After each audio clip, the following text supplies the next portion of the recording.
그간 평안하셨습니까? 네. 성가대가 기본 실력입니까? 네, 굉장히 높이 올라갑니다.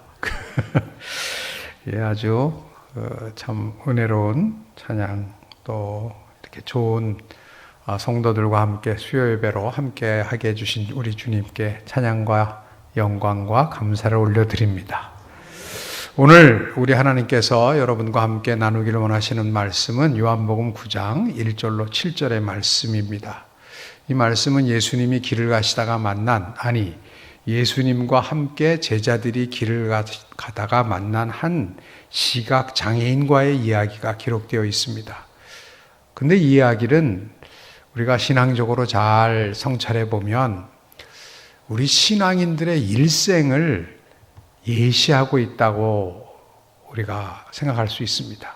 즉, 예수 그리스도를 만나기 전에 우리와 예수 그리스도를 만난 이후의 우리, 그리고 더 예수님 닮아가는 성숙한 그리스도인의 삶의 모습은 어떠하여야 하는지를 이 본문 말씀에서 우리는 찾아볼 수 있습니다. 무엇보다 먼저 우리가 관심을 가져야 될 것, 주목되는 것은 예수님의 제자들의 질문입니다. 저는 이제 거의 어렸을 때는 학생이었고, 그 다음엔 이제 선생으로서 학교를 이제 거의 학교에서 살았습니다. 그러다 보니까 저는 모든 게 이제 이렇게 공부하는 거랑 연결이 돼 있죠.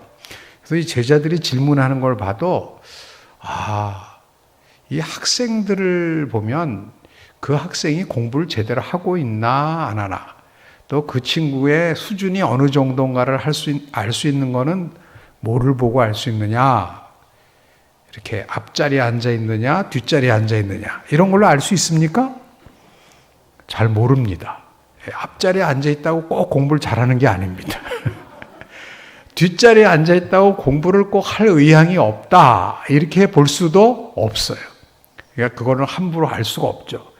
대개는 둘째 자리, 셋째 자리 앉는 사람이 성적이 좋다 하는 일설도 있긴 있죠. 그런 건 다 검증되지 않은 얘기입니다.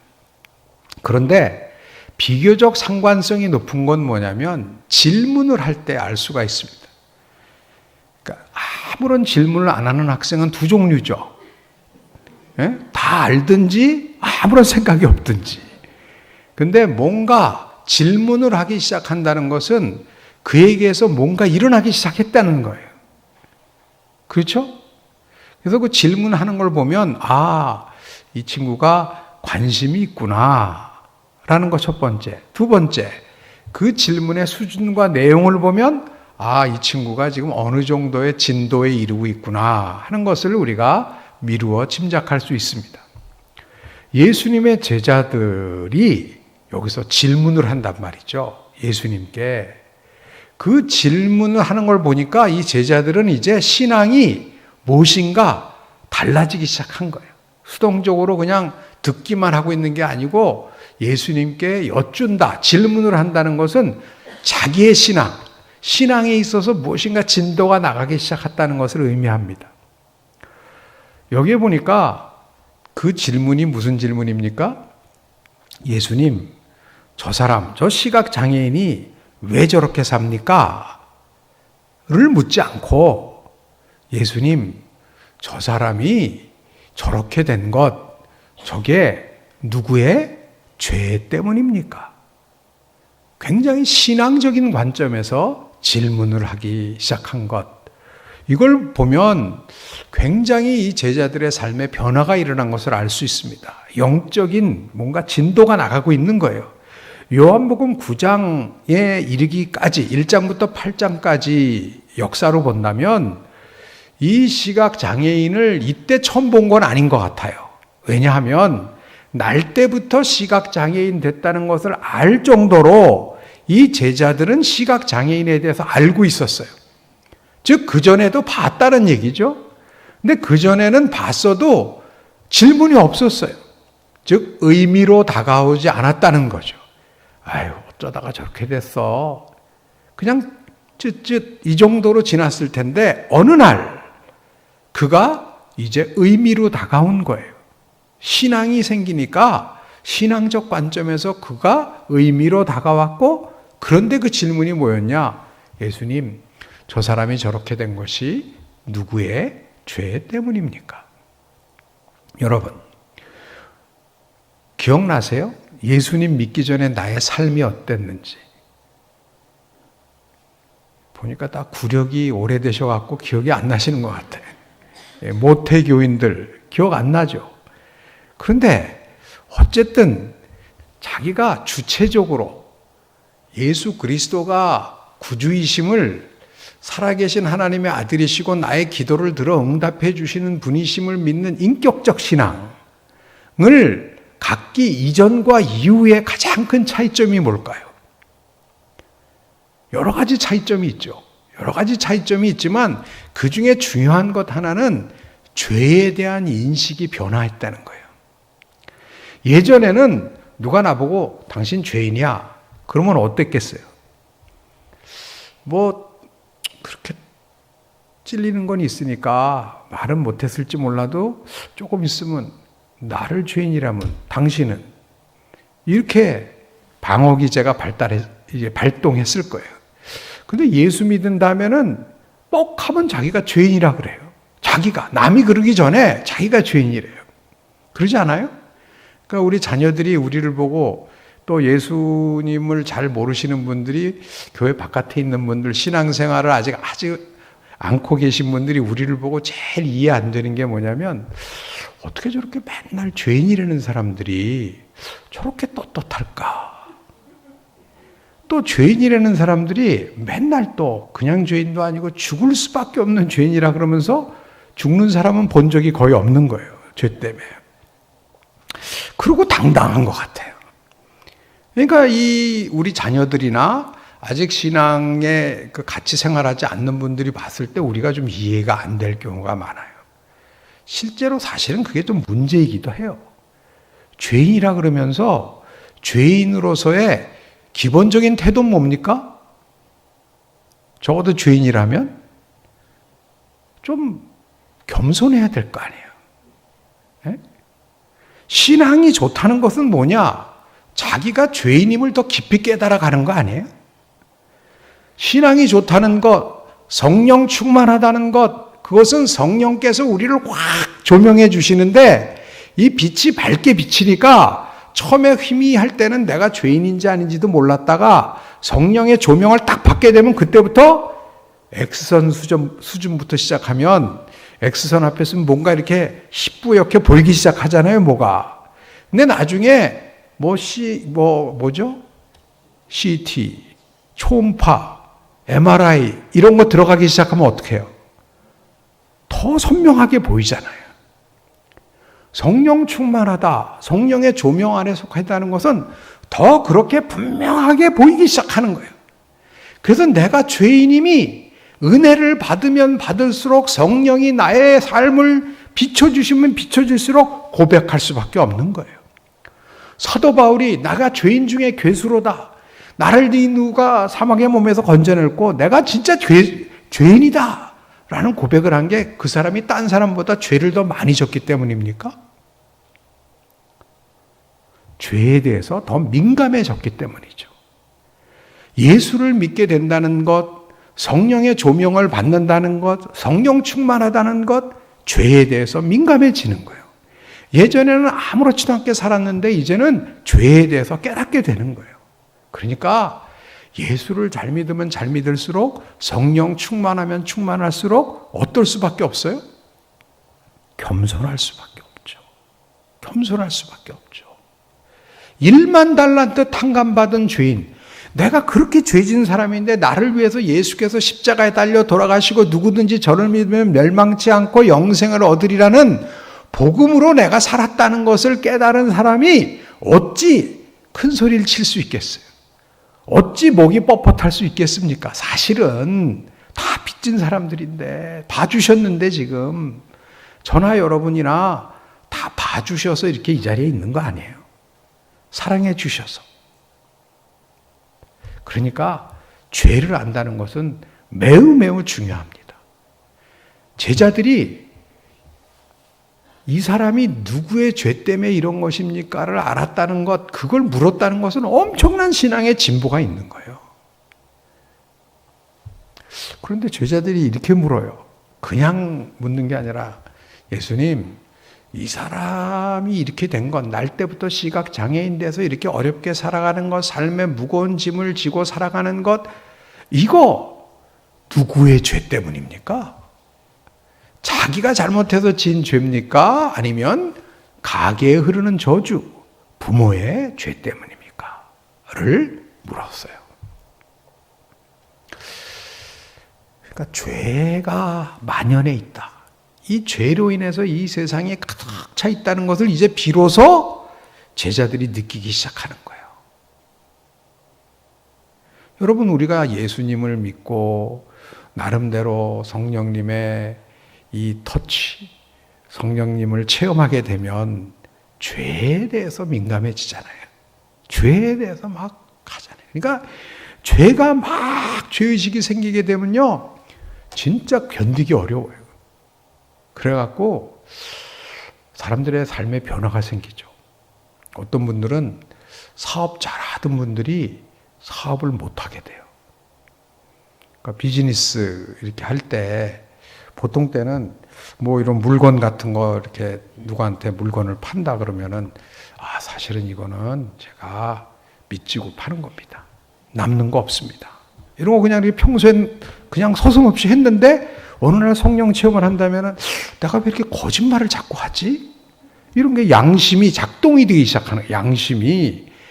예전에는 양심이 화인 맞았다 그러잖아요. 이게 딱 굳어 있었는데 성령께서 이렇게 터치를 하게 되면 이게 찔림이 많아지는 거예요. 찔림이. 예전에는 아무렇지도 않았는데 자꾸 찔림이 많아져요.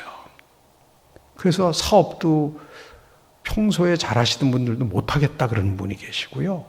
제가 아는 어떤 영화 감독, 저희가 이제 매년 영화제를 하거든요. 서울국제사랑영화제라고 영화제를 하는데, 그건 뭐냐면, 이게 요새 미디어 시대이기 때문에 영화나 이런 그 영상물들이 영향을 굉장히 많이 미치죠. 그래서 우리나라에서도 지금 똑똑한 젊은이들, 뭐 나이도 있는 사람도 많으시지만 하여튼 젊은 사람 중에 똑똑한 사람들은 영화 감독하겠다는 사람들이 굉장히 많아요. 진짜 똑똑합니다. 종합예술이니까. 전 세계에 그런 분들이 많아서 좋은 영화가 많이 나와요. 진짜 우리가 봐도 좋을 영화. 그런데 그런 영화는 극장에서 찾아보기가 극히 힘들어요. 왜? 극장에 나오는 것은 대중적이어야 되잖아요. 이 뭐 OTT 이런 케이블 TV 같은 데 나오는 것들도 대개는 자극적이어야 돼요. 선정적이거나 폭력적이거나 소재가 아주 좀 자극적이거나 이런 것들이 주로 이렇게 상업적으로 큰 영화관에도 걸리지, 진짜 좀 음미해야 되고 좀 봤으면 좋을 영화들, 기독교적인 세계관이 담겨져 있는 영화라든지 좋은 가치를 담고 있는 영화들은 거의 찾아보기가 힘들어요. 그래서 이제 그런 영화들도 있다 하는 걸 좀 보여주고, 많은 사람들이 그런 좀 세계관을, 좋은 세계관을 갖고 가치를 좀 공유했으면 좋겠다는 의미에서 영화제를 매년 해서 좋은 영화들을 소개를 해요.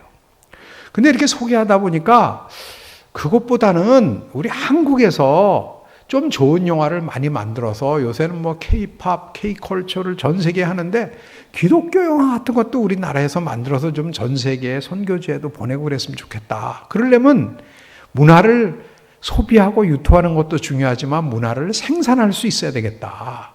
그래서 우리 좋은 기독인 영화 감독들도 많으니까 우리가 그런 젊은 영화 감독들을 좀 육성하자 하는 의미에서 기독 영화인상을 만들었어요. 그래서 이제 젊은이들 가운데 좋은 영화 감독들을 선정해서 이제 좀 제작 지원을 하고 좀 이렇게 격려를 하는 그런 이제 프로그램을 만들었습니다. 그래서 한 해는 한 젊은 여성 감독이 그 기독 영화인상을 받았어요. 그리고 한 2, 3년이 지났어요. 그 영화제가 또 있어서 가서 만났어요. 그래서 감독 요새 어떤 영화 만들어요? 그랬더니 굉장히 슬픈 얼굴을 하고 그러더라고요. 목사님, 요새는 영화를 못 만들어요. 왜요? 자꾸요 불온한 상상력이 떠올라서요 영화를 못 만들겠어요. 그러는 거예요. 이 친구가 강력한 성령 체험을 했어요. 신앙의 진전이 일어났어요. 그랬더니 그때부터 영화를 만드는 데가 그게 너무 어려운 거예요. 왜? 영화를 만들려면 예컨대 선과 악이 싸우는 영화를 만든다. 그러면 여러분, 선과 악이 싸우면 악이 처음부터 비리비리하고 매력도 없고 힘도 없어요. 선은 너무 매력적이야. 힘도 세. 그래서 처음부터 그냥 악을 그냥 박살내. 이런 영화 돼요, 안 돼요? 안 될 뿐만 아니라 현실적이지도 않아요. 현실에는 훨씬 더 악이 매력적으로 보이잖아요. 악한 사람들이 매력적으로 보이고 잘 나가는 것 같고, 성경에 보면 그게 뭐야? 넓고 편하다 그랬잖아요. 그러니까 세상에서는 악이 훨씬 더 매력적으로 보이는 게 많다고요. 성경에도 보면 악한 사람들의 표현이 악한 게 많아요. 근데 이거를 그려내려니까, 영상을 만들려니까 상상을 해야 되잖아요. 막 그런 거를. 근데 이 감독이 그런 상상을 하는 게 죄 같은 거예요. 자기가 죄를 짓는 것 같은 거예요. 깨끗한 생각만 해야 되는데 그 영화를 못 만들겠다는 거예요. 이게 성령 체험을 하고 처음에 죄가 크게 보였을 때의 현상입니다. 그런데 이런 질문을 그래서 이제 제자들이 한 거잖아요. 그냥 다 죄가 그득해 있으니까, 예수님, 저 사람이 날 때부터 시각장애 있는 거 자기 죄입니까? 구조의 죄입니까? 개인의 죄입니까? 구조의 죄입니까? 집단의 죄입니까? 이런 질문을 한 거예요. 근데 예수님의 답은 거의 동문서답 같이 말씀하셔요. 이 사람이 너희들의 눈에 보인 것은 그 사람이나 그 부모의 죄로 인한 것이 아니라, 즉 너희들에게 그 사람의 죄가 자기 죄냐 부모의 죄를 판단하라고 보여준 게 아니라, 그에게서 나타내기를 원하시는 하나님의 일을 하게 하려 함이라. 그러시고 그의 눈에 진흙을 이겨 바르시고 가서 씻으라 하시니 그의 눈이 맑아졌더라. 여러분, 이게 예수님을 믿고 처음 영접하고 성령 체험하고 죄에 대해서 민감해진 이후에 또 우리가 나아가야 될 예수님을 닮아가는 삶의 여정에 있어서의 중요한 장면입니다. 중요한 단계예요. 제가 처음 어느덧 저도 이제 은퇴를 앞두고 있습니다. 그런데 저도 이제 목사가 처음 됐을 때 1985년 3월 10일 날 제가 안수받았거든요. 2월 10일 날. 그리고 처음에 군목으로 저는 입대를 했는데, 강원도 고성군 주광면 인정리에 있는 22사단 포병연대부터 해서 거기 소망교회, 거기 작은 소망교회가 있고, 샛별교회, 무슨 해서 둘칠굿 해갖고 한 6개 교회를 제가 목회를 했어요. 그래서 제가 그래도 안수를 받고 이 목회를 하러 갔을 때는 나름대로의 그 자신감이 있었죠. 제가 말씀을 전파하면 우리 교회가 그냥 막 흥왕하고, 막 교인들이 막 아멘 화답하고 너무너무 부흥할 줄 알았어요. 근데 갔더니 제가 설교를 하면 한 1분 지나면 졸기 시작하는 사람이 4분의 3. 그 다음에 조금만 지나면 숙면에 들어가는 거예요. 예? 그러니까 병사들, 우리 이제 그 병사들이 한 5분의 4고, 5분의 1 정도가 동네 교인들 이렇게 농사 짓고 이러시는 분들 오시는데, 하여튼 오시면 잘 주무시는 거예요. 그러니까 처음에는 그렇게 교인들이 주무시면 어떤 생각이 납니까? 자기를 반성하게 되죠. 내가 어떻게 했길래 이렇게 다들 주무시나. 그 다음에 좀 화가 나기 시작해요. 이 인간들이 도대체 이럴 수가 있나. 우리 병사들은, 그래도 저는 그때 군목은 중인데 다 이게 병들인데 아주 치사한 생각까지는 않은 거예요. 야, 그래도 계급으로 봐도 너희들이 그럴 수 있냐. 뭐, 이런 생각까지는 않은 거예요. 내가 뭐 어르신들 농사 짓다 와서 주무시는 건 내 이해가 간다. 그러나 너희들은 아니지. 뭐 이런 생각도 속으로만 하는 거예요. 속으로만. 과연 내가 부름을 받은 게 맞나? 뭐 이런 아주 슬럼프를 겪고 있는데, 옆 교회를 보니까 옆 교회는 교인들이 많이 모이는 거예요. 흥황하는 거예요. 근데 그 교회는 보니까 이 총동원주의를 자주 하더라. 총동원주의를. 그리고 뭐 간증 집회를 무지하게 자주 해요. 근데 우리는 그런 거 별로 안 하거든요. 그래서 가서 이렇게 좀 벤치마킹을 해보니까 간증 집회를 하는데 특징이 뭐냐면, 간증 집회는 주로 어떤 분이 왔을 때 은혜가 충만합니까? 죄를 적게 진 사람이 와야 돼요? 많이 진 사람이 와야 돼요? 소도가 와야 돼요? 대도가 와야 돼요? 하여튼 은혜를 받는데 가만히 보니까 작은 도둑 갖고는 안 되고 큰 도둑이 와야 되고, 뭐 죄를 져도 보통 몇 년 살다 온 사람 안 되고 거의 사형수 막 이런 사람들. 그래서 제가 그때 그런 생각을 했어요. 내가 너무 죄를 덜 짓고 신학교를 갔구나. 내가 신학교를 가기 전에 좀 놀다 갔어야 되는데, 이런 쓸데없는 생각까지 했어요. 왜? 성경에 무슨 얘기가 있어요? 죄가 많은 곳에 은혜가 많다. 은혜를 많이 끼치려면 죄를 많이 졌어야 되나? 이런 아주 쓸데없는 생각까지 했습니다. 왜? 목회가 안 되니까. 그런데 죄가 많은 곳에 은혜가 많다는 것은 죄를 많이 져야 은혜를 많이 안다는 뜻이 아니죠. 물론 그럴 수도 있어요. 그렇지만 죄는 될 수 있으면 안 짓는 게 좋은 거예요. 죄를 지면요, 관성이 따라와요. 관성이. 그러니까 용서를 받아도 이 죄진 사람들은 나중에 보니까 대도는 자꾸 대도 뭐 또 하더라고요. 조심해야 되는 거예요. 죄의 관성을 굉장히 조심해야 되는 거예요. 그러니까 죄는 될 수 있으면 안 지는 게 좋습니다. 그럼에도 불구하고 저와 여러분은 죄인이에요. 영적인 조명 아래 들어가면 죄가 확 드러나는 거예요. 그랬을 때 잘못하면 어떻게 되냐면 죄에 사로잡히게 되는 거예요. 뭐를 할래도 다 죄 같은 거예요. 그래서 이때가 되면요, 신학교에 오겠다는 분들 중에 아까 그 비즈니스 안 되는 분들, 뭐 하다가 안 되는 분들, 이런 분들이 신학교를 가야 되겠다. 제가 그랬잖아요. 신학교 와서 목사 돼도 죄를 짓는다고. 그런 쓸데없는 생각을 한다고. 신학교 온다고 해결이 되는 게 아니에요, 그거는. 중요한 것은 죄가 크지만, 죄가 아주 세상적으로 볼 땐 또 영혼이 처음 눈이 띄어서, 신앙생활에 눈이 띄어서 봤을 때는 죄가 진짜 큰 것 같지만, 죄는 마지막이 아니다. 죄보다 훨씬 큰 게 뭐예요? 하나님의 사랑, 하나님의 은혜. 그래서 누구든지 저를 믿으면 하나님이 세상을 이처럼 사랑하사. 그때 하나님이 사랑하신 세상은 어떤 세상입니까? 죄로 가득 찬 세상, 깨끗한 세상이 아니에요. 이미 타락한 세상이에요.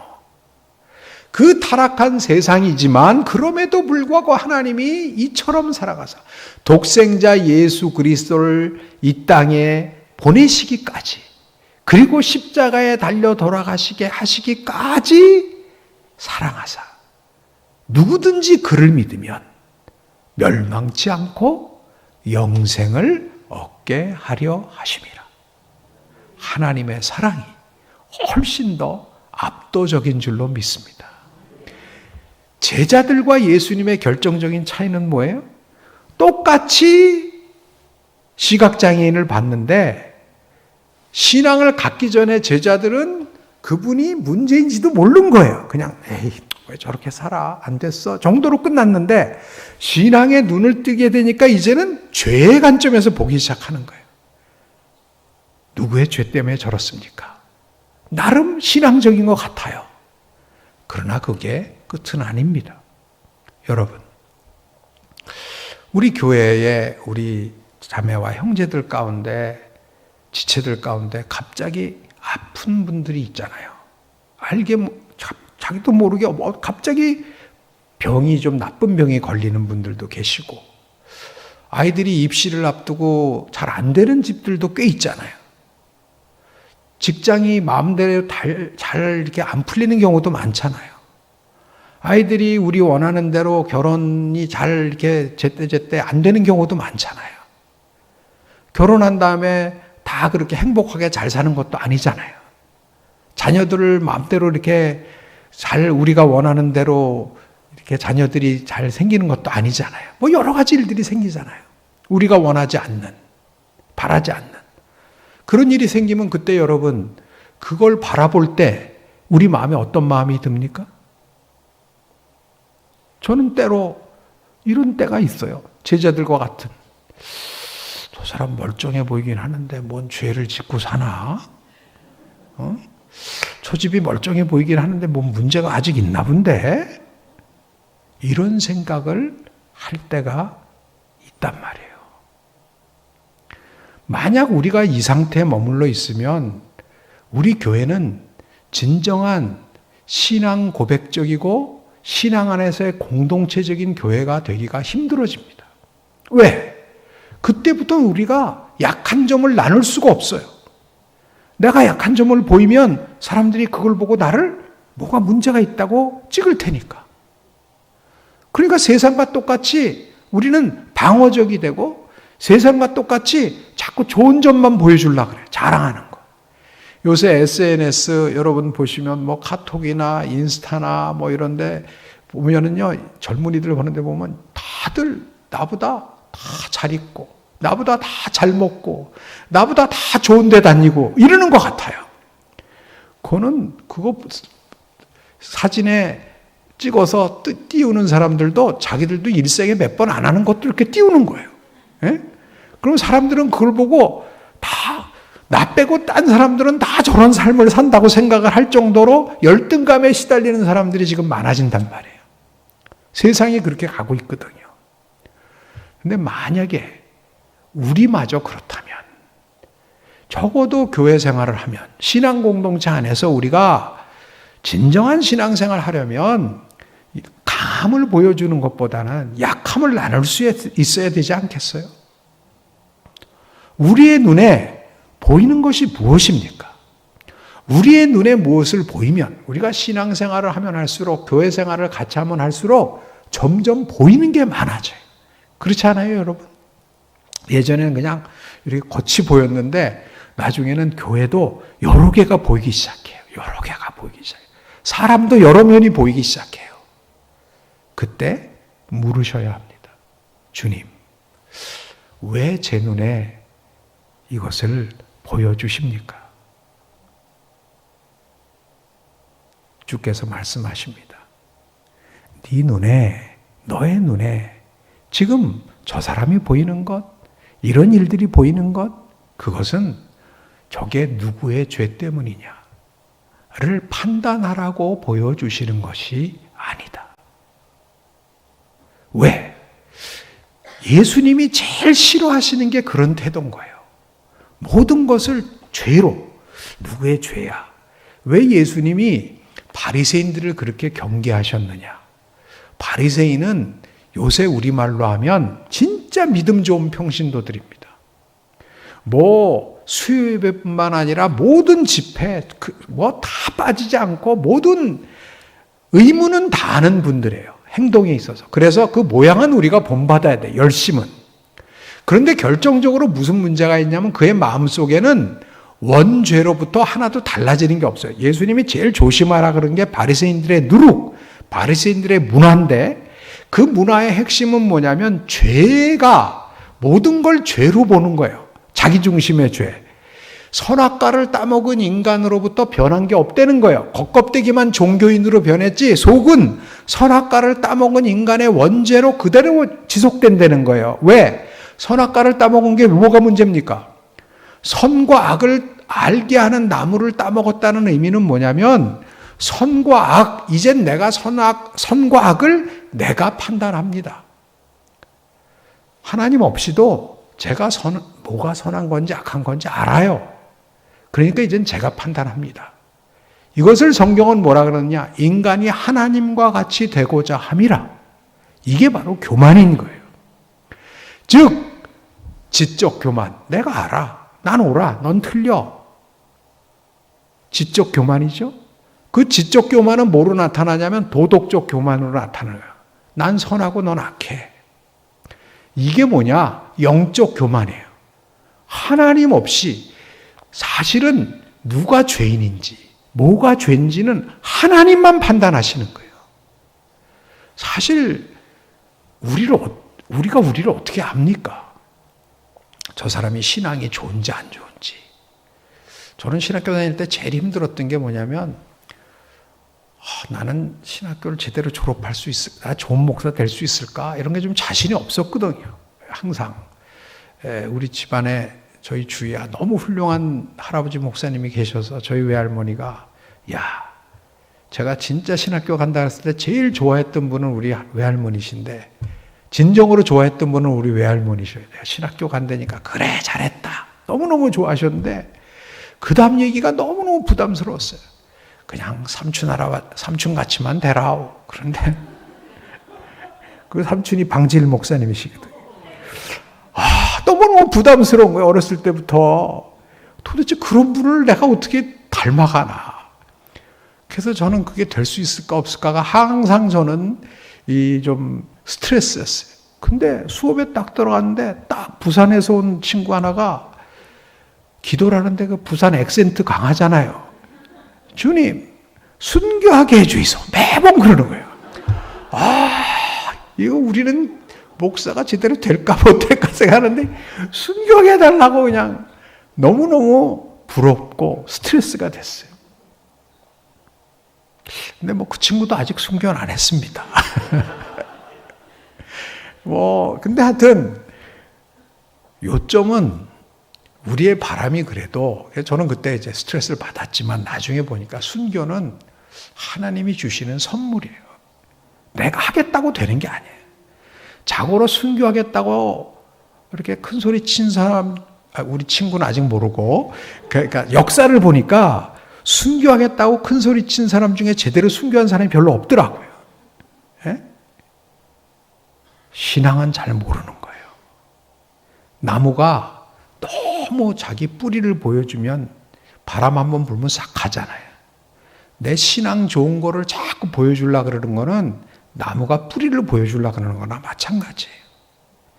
나무를 친다면 신앙이 뿌리고 뿌리에서 깊은 뿌리에서 올곧게 뻗어 올리는 게 삶이고 그 삶에서 맺혀지는 게 열매로서의 우리의 삶, 문화 아니에요? 신앙은 보여지는 게 아니에요. 사람들에게 보여지는 것은 그리스도로 말미암아 맺혀지는 우리 삶의 열매 아니에요? 그러니까 우리가 삶으로 보여주는 거지 내 신앙이 좋은 걸로 보여주려고 너무 애쓰면 이게 바리새인들이 되는 거란 말이죠. 예수님이 그걸 제일 싫어하셨거든요.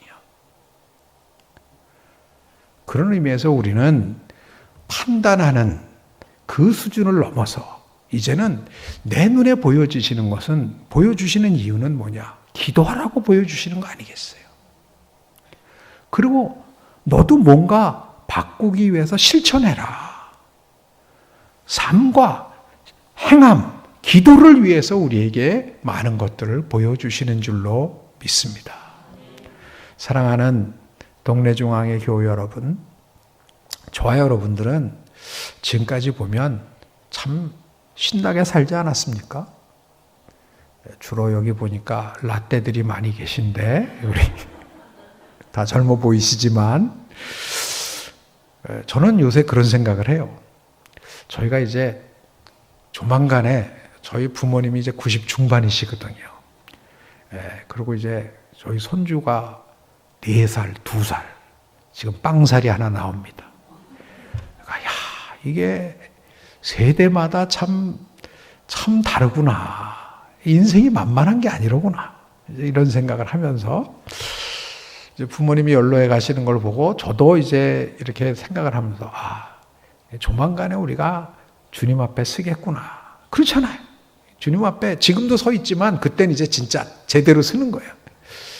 그때 여러분 주님이 저는 이렇게 물으실 것 같아요. 야, 너 어땠어? 내가 너를 20세기 중반에 대한민국이라는 나라에 태어나게 해줬고 21세기까지 살다 오게 해줬는데 너 인생이 어땠어? 라고 물으시면 여러분 뭐라고 대답하시겠어요? 저는 이렇게 답할 것 같아요. 주님, 감사합니다. 신나게 살다 왔습니다. 진짜 신나게 살다 왔습니다. 왜냐? 저는 대학생 때까지 70년대 중후반까지 별로 이 땅에 태어난 게 행복하지 않았어요. 감사하지 않았어요. 그때는 진짜 우리나라 못 살았어요.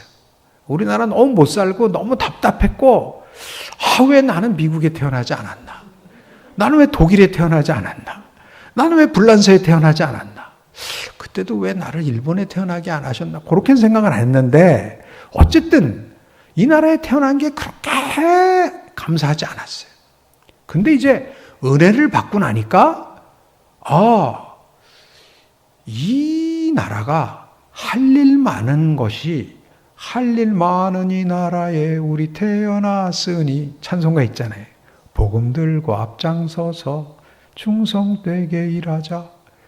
그 찬송이 확 와닿으면서 이제부터 내가 공부를 하는 것이, 이제부터 내가 말씀을 읽고 공부하는 것이 결국은 내가 섬길 교회를 변화시킬 것이고, 교회가 변화되면 교인들이 변화되고, 교인들이 변화되면 우리 사회가 변화되고 나라가 변화될 것이다 라는 비전을 갖게 된 거 아니에요? 그래서 적어도 라떼 세대들이 분발해 갖고 다 우리나라가 바뀌었어요. 지금은 뭐 어디 가도 진짜 격세지감이에요. 제가 최근에 그 출장 중에 이제 뉴욕 출장을 한번 갔는데요. 작년인가? 갔다가 밤에 12시 40분 비행기를 타고 이제 돌아와야 되니까 막 너무 피곤했어요. 근데 또 JFK 공항이, 뉴욕 공항이 무지하게 막히더라고요. 근데 그 사람들은 또 줄서기가 달인들이에요. 줄을 막 이렇게 해갖고 그냥 끊임없이 뱅뱅뱅뱅뱅 돌다가 겨우 그 세관, 패스포트 컨트롤 하는데 이제 이렇게 그 여권을 냈어요. 그랬더니 웬 자매가 앉아있는데 저를 딱 보더니 씩 웃더니 갑자기 씩 웃더니 임성빈 딱 그러는 거예요. 발음이 완전 한국 발음이에요. 그래서 제가 이야, 너 발음 굉장히 좋다. 이렇게 이제 물론 영어로 얘기를 했죠. 그랬더니 그 친구가 씩 웃더니 고마워. 그러니까 막 갑자기 우리가 웃으면서 막 그 피곤이 싹 가시고. 그러니까 주위에 있던 친구들은 또 뭐야? 그러면서 이제 분위기가 바뀌어요. 여러분, 그 자매는 계속 한국말 뭐 이런 거 하다가 자기도 얼마나 피곤했겠어요. 근데 한국 여권 딱 오니까 뭔가를 하고 싶은 거예요. 여러분, 20년 전만 해도 택도 없던 일이에요. 이제는 우리를 보고 말 걸고 싶은 외국인들이 많이 생겨났어요. 이제는 우리가 생각해 보세요. 민족 복음화를 위해서 전국 어디에나 교회를 세우려고 다 노력했고 다 세웠고, 이제는 민족 복음화 아니라 세계 선교를 위해서도 하나님이 전 세계 이곳저곳에 다 갔다가 뭐 섬길 수 있게 해주셨잖아요. 그래도 남의 나라를 조금이나마 도울 수 있는 나라가 되게 해주셨잖아요. 하나님 진짜 감사합니다. 신나게 살다 왔습니다. 이렇게 우리 세대는 적어도 고백을 하게 될 거라고 생각합니다. 근데 그 다음이 제가 좀 두려워요. 주님이 이렇게 말씀하시면 어떻게 되나? 야, 근데 니들은 그렇게 잘 살다 왔는데 니 딸들, 니 아들들, 니 손자, 손녀들, 니가 남겨놓고 온 교회, 저 나라 왜 저래? 라고 물으실 때 과연 우리가 무엇이라 답을 할 것인가? 뭐 교회마다 상황도 다르고 뭐 형편들이 다르죠. 그렇지만 대부분의 교회가 코로나 이후에 회복이 제대로 되고 있지 않아요. 40대 이하들이 급격히 줄어들고 있어요. 대부분의 교회가 그래요. 우리끼리 모여서 예배를 드리지만 다음 세대 얘기했지만 다음 세대 찾아보기 참 어려운 형편입니다. 왜 그게 문제냐면 이 사회 자체가 하나님은 우리를 구원하시기 위해서 생명을 살리시기 위해서 예수 그리스도를 십자가에 달려 돌아가시기까지 사랑하셨는데, 그리고 우리나라를 이렇게 복 주셨지만 지금 우리나라의 문화는 어떤 형편이냐?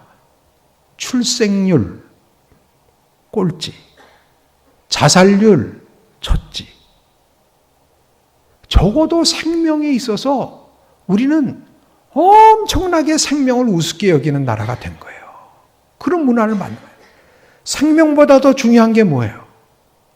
뭐니 해도 머니예요. 물질, 물신숭배. 여러분, 우리가 공산당을 왜 싫어해요? 왜 공산당을 반대해요? 특별히 기독교가? 유물론이라고. 그 유물론의 기반은 뭐냐? 물질이 정신을 좌우한다는 거예요. 우리는 그게 아니다. 영이 물질을 좌우한다고 생각을 하는 거 아니에요? 그런데 여러분, 북한 공산당이 있는 북한의 유물론자들이 더 많은 것 같아요? 대한민국의 유물론자들이 더 많은 것 같아요? 정확히 모르지만 대부분이 남한에 더 많다고 생각해요. 왜? 인구가 많으니까. 사랑하는 동래중앙회 교우 여러분, 오늘 우리 눈에 무엇이 보이십니까? 하나님이 우리를 엄청나게 복 주셨습니다. 그래서 우리 신나게 살았고, 우리 동래중앙교회도 이렇게 아름다운 예배당, 역사관, 이 부산의 중심에 하나님이 허락하셨잖아요. 하나님의 은혜입니다. 이제 무엇을 남기시렵니까? 이 건물, 역사, 여기에 그쳐서는 안 되잖아요. 무엇보다 우리를 사랑해 주시는 하나님의 복음이 우리 자녀들에게 더 받아들여져야 되는 그런 문화를 우리가 만들어야 되지 않겠어요? 그런 교회를 세워야 되지 않겠어요?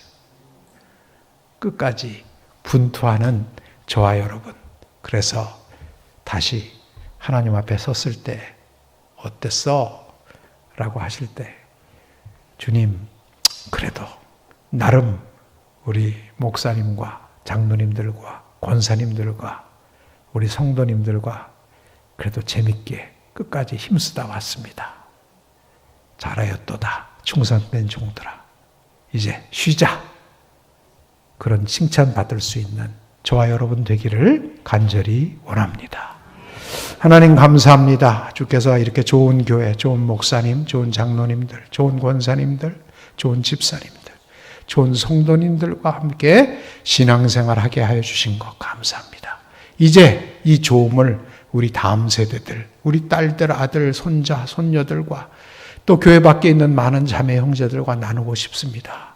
더욱더 그럴 수 있도록 우리 눈에 보이는 것들, 기도의 제목이고 판단의 주제가 아니라 실천의 주제인 것을 깨닫게 하여 주시옵소서. 모든 말씀 우리 주 예수 그리스도 이름으로 기도드립니다. 아멘.